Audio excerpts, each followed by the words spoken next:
An American and Israeli-backed aid supply group says it's started operations in Gaza, delivering truckloads of food to so-called secure distribution sites. The Gaza Humanitarian Foundation, which uses armed American security contractors, aims to bypass the United Nations as the major aid supplier to Palestinians. It's already seen its own executive director resign in protest amid mounting concerns over the project. The foundation says it delivered truckloads of food to its secure sites on Monday, where distribution began to people in Gaza, although it isn't saying how many trucks were involved. The project has been controversial, seen by critics as politicising and militarising aid and using food distribution to cattle Palestinians into diminishingly smaller areas, with selective distribution used to starve out Israel's adversaries.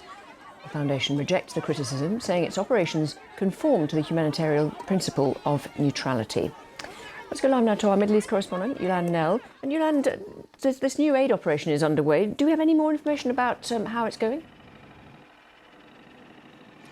We haven't heard any more today about aid reaching these new secure hubs, as the Gaza Humanitarian Foundation refers to them.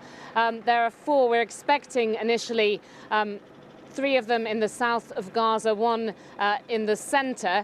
And the Foundation is insisting that it's planning to reach more than 1 million Palestinians within the next week. So that would be half of the population of Gaza.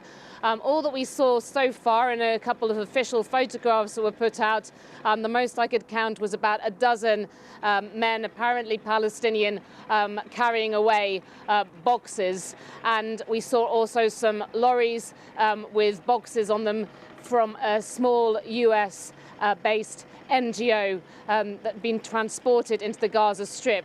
Now, the UN and most UN agencies that have been working on the Gaza humanitarian crisis have been refusing to work with this newly created foundation. They see it as both unethical and unworkable, and they've accused Israel of using food as a weapon and also using it as bait to try to fit in with the military strategy of forcing Palestinians in Gaza to move to the south. And, you know, it's not clear at the moment whether this will be effective. Israel says that a new system is urgently needed to stop Hamas from stealing supplies for its own benefit. And that's something that the UN has said is not happening in a meaningful way.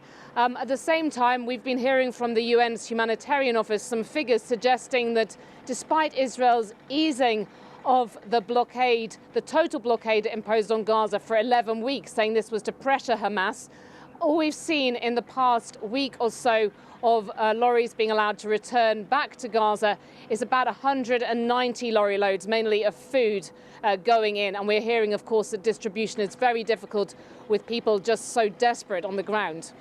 And Yolande, in the meantime, there's also been another development, a missile attack on Israel by the Houthis in Yemen.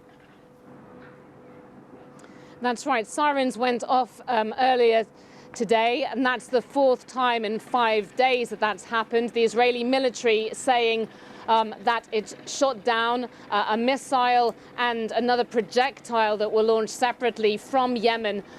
We've had the Houthis saying that they are acting in solidarity with the Palestinians, although they have agreed with the US to stop their attacks on ships passing in waters going close to Yemen.